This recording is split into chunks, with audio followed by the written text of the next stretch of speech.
Et le Royaume-Uni, d'où vous venez? Que leur dites-vous? Ils font face à une menace que la plupart des gens ne veulent même pas voir. Ils la voient et constatent lentement la chute des dominos. Ce n'est pas juste de l'incompétence du gouvernement, c'est une trahison. Une grande partie de mon problème avec la façon dont le message juif est diffusé aujourd'hui, le message typique adressé aux communautés juives est que nous combattons l'antisémitisme. Mais sans renforcer les juifs et sans nous apprendre à aimer notre identité et à la défendre, cela ne sera pas aussi valable que cela devrait l'être.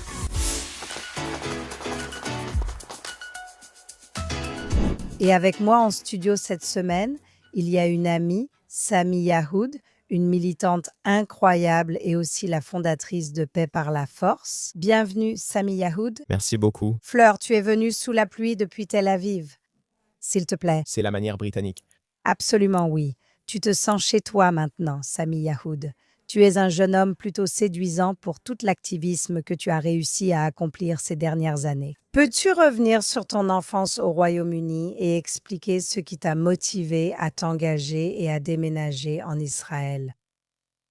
Merci Fleur. Donc, les 3 piliers de la paix par la force, c'est un peu mon histoire et c'est ce que je transmets aux communautés auxquelles je m'adresse. Tout commence par perspective, gratitude et courage. J'ai grandi dans une communauté juive soudée et confortable à Londres, dans un milieu plutôt classe moyenne. Je suis allé à la plus grande école juive d'Europe et je considérais mon identité juive et ma sécurité personnelle comme acquises. Jusqu'à 16 ans, toutes mes connaissances étaient juives. Donc tu vis dans une bulle du Londres juif. C'est positif à bien des égards, Oh, bien sûr. mais c'est aussi aveuglant et vous fait voir le monde à travers des lunettes roses. Tant que vous ne découvrez pas le monde, vous ne le comprenez pas vraiment. N'est-ce pas cette communauté juive soudée et privilégiée? Donc je suis allé au collège, ou plutôt les 2 dernières années de lycée pour les Américains, pas l'université après, et j'ai été plongé dans la vie britannique en dehors de Londres. Cela m'a vraiment permis de comprendre le monde. Et la communauté juive n'est pas quelque chose de naturel. Ce que nous construisons pour nous-mêmes dans un environnement autosuffisant n'est pas du tout naturel. Donc, cette perspective m'a vraiment bouleversé et m'a poussé à croire. Tout d'abord, je dois comprendre mon identité juive. Je dois comprendre mon lien avec Israël. Je dois aussi commencer à prendre en main et assumer ma sécurité personnelle. Parce que j'ai appris le kickboxing à l'âge de 9 ou 10 ans. Pendant quelques années aussi, je n'en comprenais pas vraiment la signification ni la nécessité. Quand je sors de ma bulle, je réalise, je suis le seul juif ici et je ne compte pas le cacher. Je dois donc assumer mes responsabilités. Sami, que veux-tu dire en affirmant que ce que les Juifs ont construit n'est pas naturel? Explique-moi. De la même manière que nos sociétés occidentales de liberté, de luxe et d'abondance, ces choses-là ne sont pas naturelles. La grande majorité de l'existence et de l'expérience humaine, c'est la tyrannie, la misère, la brutalité, la guerre. La colonisation est une anomalie dans l'histoire juive. Ce n'est pas naturel. Le confort, tu veux dire? La bulle juive au sein de la société plus large est un miracle. Presque. Nous sommes autosuffisants, nous nous entraidons, nous allons dans des commerces juifs, même s'ils sont plus chers, juste pour nous soutenir les uns les autres. Et il y a toujours du népotisme. Tu peux trouver un emploi dans la communauté juive. Les gens ne vivent pas cela dans la société britannique ou américaine, du moins pas autant que nous. Parce que nous vivons en communauté et malheureusement en Occident. L'une des choses les plus dangereuses, à mon avis, c'est que la vie communautaire s'est arrêtée. La vie communautaire s'est désintégrée. En Amérique, les églises offrent une vie communautaire qui manque ailleurs. Mais en général, l'histoire de la civilisation occidentale, au moins ces 50 dernières années, c'est la déconstruction de ces communautés ou des communautés naturelles. La plupart des Juifs sont donc restés dans ces communautés, c'est bien cela? Oui, mais les communautés chrétiennes rassemblent des dizaines, voire des centaines de millions de personnes. Les communautés juives, petites tribus soudées ayant vécu en exil, ont dû rester unies par instinct de survie. N'est-ce pas? Quand je dis pas naturel, je parle de ces luxes, privilèges, libertés et cette abondance qui ne le sont pas. Nous avons bâti cela durant des décennies de difficultés et créé des technologies pour faciliter nos vies. Plus de 100 milliards d'humains ont existé, mais seuls 1 à 2 milliards ont connu une part des libertés et de l'abondance actuelles. Donc tout d'abord, la perspective que j'ai eue en quittant la bulle juive et en comprenant que mon identité juive était totalement considérée comme acquise et non comprise. J'ai eu un C en études juives alors que j'allais à la plus grande école juive d'Europe. J'ai vraiment eu l'impression qu'ils m'ont enseigné avec du recul, ils m'ont appris le quoi et pas le pourquoi. Ils ne m'ont pas appris à en tomber amoureux, ils m'ont juste enseigné le contenu. N'est-ce pas? J'ai remplacé l'hébreu par l'espagnol dès que possible. Et quelques années avant de décider de m'installer en Israël, j'ai pris sur moi-même parce que j'ai compris que je devais m'intégrer dans ma société qui est ici. D'accord, tu as mentionné 3 piliers. Le premier est la perspective, avec ton expérience d'avoir grandi à Londres dans une bulle. Quel est le deuxième? Donc, perspective, gratitude, courage. La gratitude, c'est ce qui est devenu pour moi, et ce que je crois vient immédiatement après s'être donné de la perspective. Donc, j'ai acquis cette gratitude pour ma sécurité grâce à l'entraînement, à l'autodéfense. J'ai aussi acquis cette gratitude pour mon identité, ma tribu et mon peuple. En passant de 100 à 0, en passant de la plus grande école juive d'Europe à être pratiquement le seul juif dans le bâtiment. En 2023, j'ai pris 6 mois pour voyager autour du monde, visitant des lieux comme l'Égypte et en étant témoin. Aucune liberté politique n'existe. Les femmes ne peuvent même pas louer seules une chambre d'hôtel, et les gens n'osent jamais exprimer leurs opinions, même en famille, par peur. Ceci est une forme de liberté. Ensuite, on passe à financièrement et niveau privilège, l'abondance n'est pas tout. Au Mexique, où j'ai passé un mois, les gens sont plus heureux qu'en Grande-Bretagne, avec 10 fois moins. Oui, je pense que ça fait déjà un moment qu'il y a beaucoup d'études qui disent que l'argent aide au bonheur jusqu'à un certain point et qu'au-delà, ça n'a plus aucun effet. Comme tu dis, la gratitude est le plus grand indicateur de bonheur. Si tu es reconnaissante de ce que tu as, c'est pur. En fait, c'est dans nos sages juifs, tu sais, l'homme riche est celui qui est heureux avec ce qu'il a. Donc, c'est vraiment un concept très juif en réalité. En Israël, nous sommes un exemple parfait. Nous savons, contrairement à la plupart des Occidentaux, que la majorité de nos voisins veulent nous tuer. Nous survivons, prospérons et nous protégeons, conscients qu'ils veulent nous tuer, ce qui motive notre gratitude et vigilance. Nous sommes reconnaissants de survivre et prospérer, ce qui nous rend courageux. Se réveiller le 7 octobre sans attendre d'ordre pour aller au sud ou agir comme ce jour-là dans ce pays. Nous avons des histoires de héros dès 18 ans, et ma génération était remise en question avant le 7 octobre, parce que nous avons cette perspective et cette gratitude pour notre existence ici, qui paraissait fragile le 6 octobre, mais il a été prouvé que non, et j'y crois vraiment. Par exemple, il semble que toutes les grandes villes de ce pays deviennent de plus en plus francophones au fil des jours. Et vraiment, j'en parlais avec un ami l'autre jour.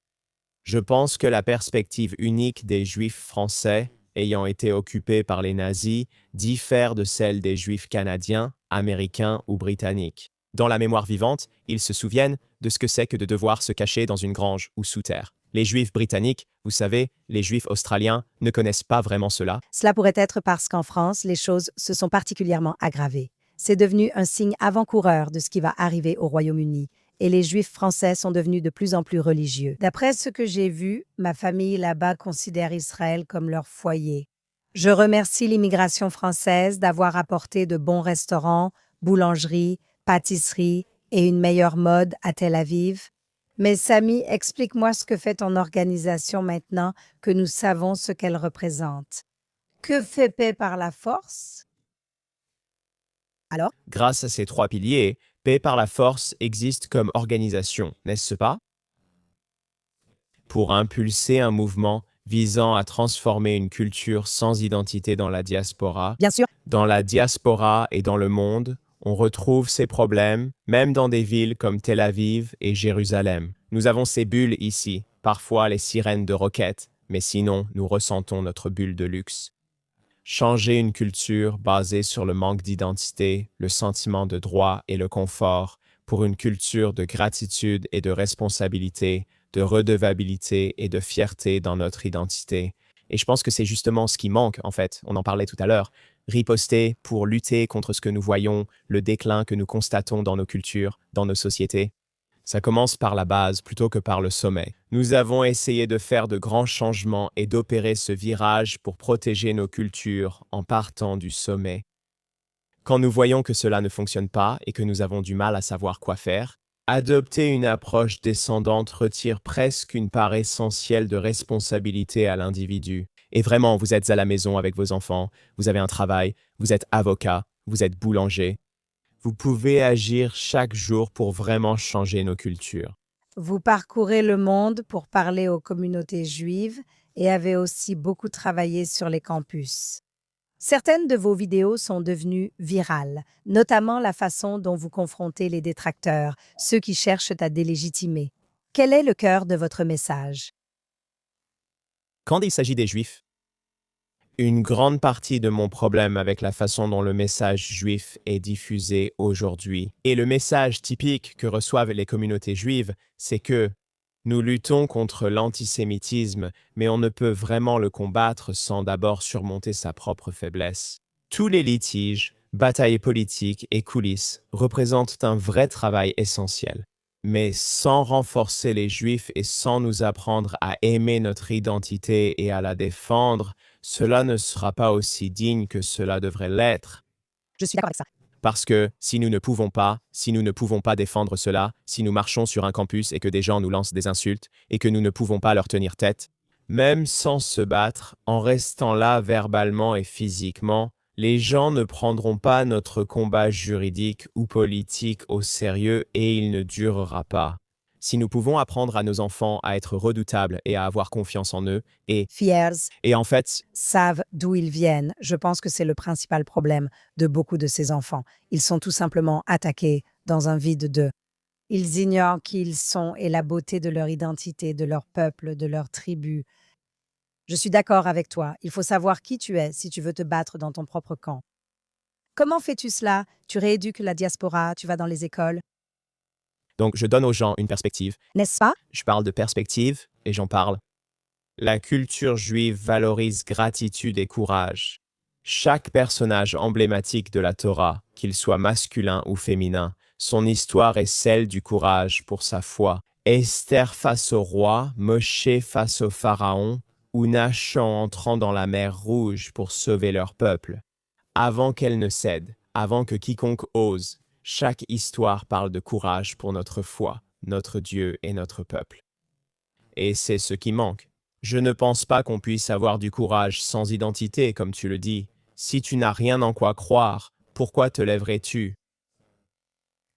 Le travail n'est-il pas trop important? Sam, tu veux vraiment un changement culturel? Il fallait d'abord miser sur l'éducation. Je suis complètement d'accord avec toi, mais il y a tellement de communautés et d'organisations différentes et, tu sais, avec des identités différentes. Par où commencer, Samy? Par où commencer? J'adore cette question. Le travail n'est-il pas trop énorme? C'est un gros travail, mais je crois que c'est pourquoi beaucoup regardent de haut en bas. Structures sociales et organisations ont toujours été présentes pour nous. Les gouvernements doivent servir le peuple, pas l'inverse. Pourtant, en Europe, la tendance rappelle celle de l'Iran. Les gens ont servi le régime islamique tyrannique, illustrant la tyrannie, le peuple au service de l'oppression. Dans une société libre, ce devrait être l'inverse. Les gens attendent des résultats, mais ils n'apparaissent pas. Nous constatons de l'incompétence et une trahison des gouvernements, notamment au Royaume-Uni. Ce n'est pas qu'une question d'incompétence. Donc, quand la trahison vient d'en haut, la seule réponse, c'est de partir de la base vers le sommet. Et si nous pouvons inspirer les gens à réaliser, tout d'abord, que ce n'est en fait pas aussi difficile qu'il n'y paraît. Changer de perspective, me donner cette compréhension essentielle que la vie est précieuse, que la priorité numéro 1 de notre cerveau, la raison d'être de notre cerveau, c'est la survie et la sécurité. Et cette structure naturelle de notre cerveau et de notre système nerveux est presque un obstacle dans la société occidentale. La plupart du temps, nous ne craignons pas pour notre sécurité. Il est vrai qu'on a appris aux gens à ne pas s'inquiéter de leur sécurité, pensant que le gouvernement la garantit dans ce monde et cette époque. Ce que vous dites, c'est que ce n'est pas le cas. Vous ne devriez pas faire confiance à cela. Bien sûr que non. Non, nous vivons dans l'illusion de la paix. Des décennies de stabilité ne signifient pas pour autant une période de paix. N'est-ce pas? Eh bien, certainement pas ici, Mais qu'en est-il du Royaume-Uni, d'où vous venez? Que leur dites-vous? Ils font face à une menace que la plupart des gens ne veulent même pas voir. Mais il la voit, et il voit lentement que les dominos tombent. C'est ce qu'il voit. Ce n'est pas seulement de l'incompétence de la part du gouvernement, c'est une trahison. C'est pire que de l'incompétence. Je ne veux pas détailler les faits odieux au Royaume-Uni, mais les Britanniques commencent à s'en rendre compte. En reprenant l'exemple du peuple juif, Aston Villa versus Maccabi Tel Aviv, la police préfère accuser à tort le peuple juif et les supporters israéliens de violence, au lieu de s'attaquer au vrai problème meurtrier de l'islamisme dans les rues. Ce sont tous des lâches, Sami Yahoud. Les gouvernements capitulent parce qu'ils sont lâches, parce qu'ils sont faibles, ou parce qu'ils ont été achetés et qu'ils sont corrompus. Ils sont soit corrompus idéologiquement par lâcheté, soit poussés à le devenir. Ce qui me ramène simplement à toute la question de l'existence de la paix. Par la force, il faut changer l'état d'esprit sur le terrain, sensibiliser à l'impact que chacun peut avoir et à la façon d'élever ses enfants. Parce que préserver l'avenir de nos enfants passe par croire qu'il est possible pour nous d'y arriver, de prendre le contrôle de cela, et deuxièmement, en changeant réellement notre perception de la réalité. Si vous partez camper le temps d'un week-end, vous réaliserez à quel point les luxes dont nous profitons au quotidien sont fragiles et impossibles. La protection contre la pluie et le froid, le matelas confortable, la possibilité de commander à manger, tout cela. Elles nous rendent plus bêtes, c'est vrai. Vivre dans le confort ne signifie pas une société moins intelligente, mais simplement qu'on prend certaines choses pour acquises. Comme tu dis, mais d'accord, tu parles en grand, tu parles de concept, mais qu'est-ce que les gens sont censés faire avec ce que tu leur dis? Quel est ton conseil? Qu'est-ce que tu dis aux parents? Les 3 choses essentielles à faire avec vos enfants? Eh bien, la première chose, c'est le courage. Le courage est la vertu ultime. C'est une citation d'Aristote. Le courage. Il faut du courage pour faire quoi que ce soit. Sans Le courage, toutes les autres vertus n'existent pas. Il faut du courage pour être gentil dans une situation où tu préférerais t'énerver contre quelqu'un. Par exemple, il faut beaucoup de courage pour le faire. Ce que je crois que la plupart des parents et des adultes doivent faire aujourd'hui, c'est se tenir devant un miroir et se demander: ai-je élevé des enfants gâtés ou des fiers Maccabées? Fais-je partie de ces enfants gâtés? Que puis-je concrètement faire à ce sujet? Puis-je arrêter de reporter mon réveil, cesser de me victimiser et devenir reconnaissant? La prière juive mode Annie, remercier Dieu d'avoir rendu mon âme à mon corps ce matin. N'est-ce pas ce dont il s'agissait avec le sionisme au début du siècle dernier? Les pionniers sionistes parlaient ainsi: assez d'être menés par ou victimes de n'importe quel gouvernement, de n'importe quel pays dans lequel nous vivons, reprenons notre autodétermination, reprenons notre destin en main. Et c'est ainsi que ce pays a été construit comme un État souverain pour la 3e fois dans l'histoire juive. C'est de cela que vous parlez. Vous parlez de prendre les concepts qui étaient la force motrice derrière le sionisme et maintenant de les appliquer d'une certaine manière à l'existence dans la diaspora, n'est-ce pas? Oui, dans un sens, je n'y ai jamais pensé de cette façon. C'est assumer ses responsabilités et être reconnaissant d'exister comme juif et de pouvoir retourner sur ta terre ancestrale.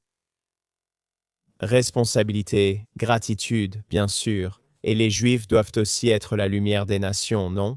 Je pense que cela marche aussi dans l'autre sens, si les Juifs sont l'exact opposé de ce qu'ils devraient être. Donc si nous sommes pleins de droits, si nous ne savons pas vraiment qui nous sommes, si nous sommes désespérés d'être acceptés et de nous assimiler.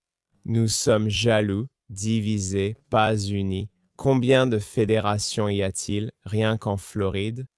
Je pense que les autres nations le seront aussi. Mais si nous sommes unis, si nous avons une grande fierté de notre identité, si nous sommes courageux pour nos valeurs et que nous avons des limites claires, alors oui, le seront-ils aussi?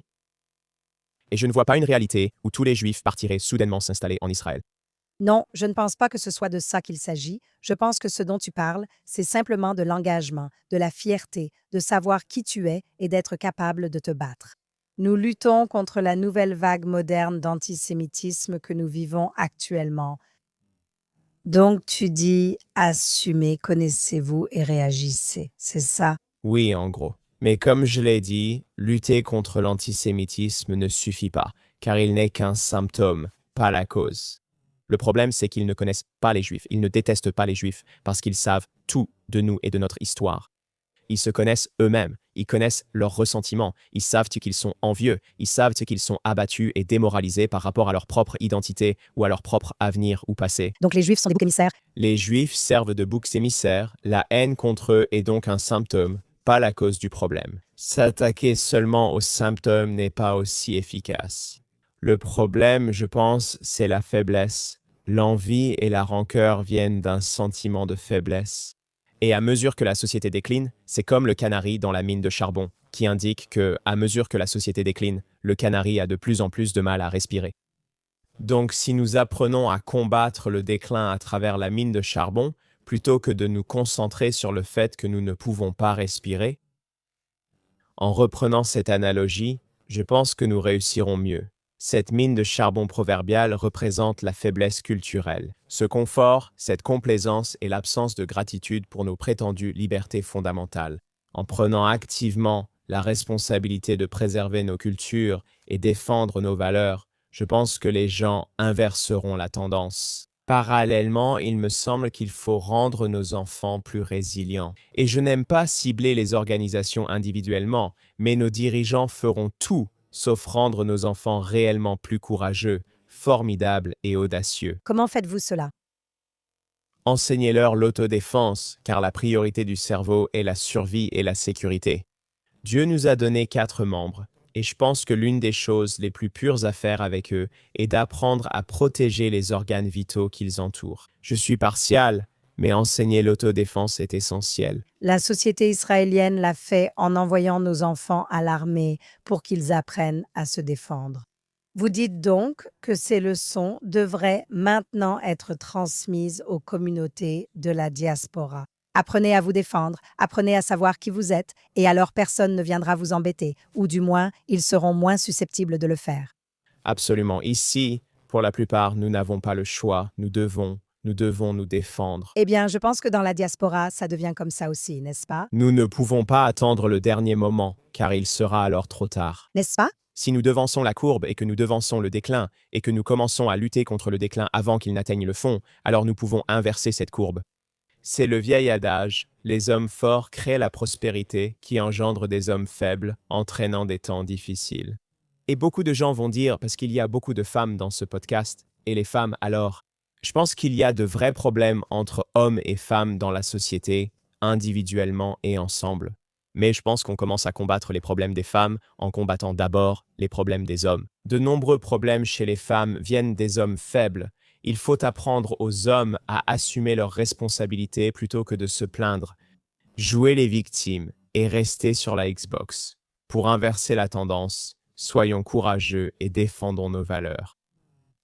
Vous savez, je veux dire, je suis d'accord avec tout ce que vous dites, mais d'un autre côté, je me sens un peu triste parce que je me demande pourquoi devons-nous constamment nous battre pour notre existence, nous, les Juifs? Et je sais que ce que vous dites, c'est qu'en gros, nous devons apprendre au monde à faire la même chose.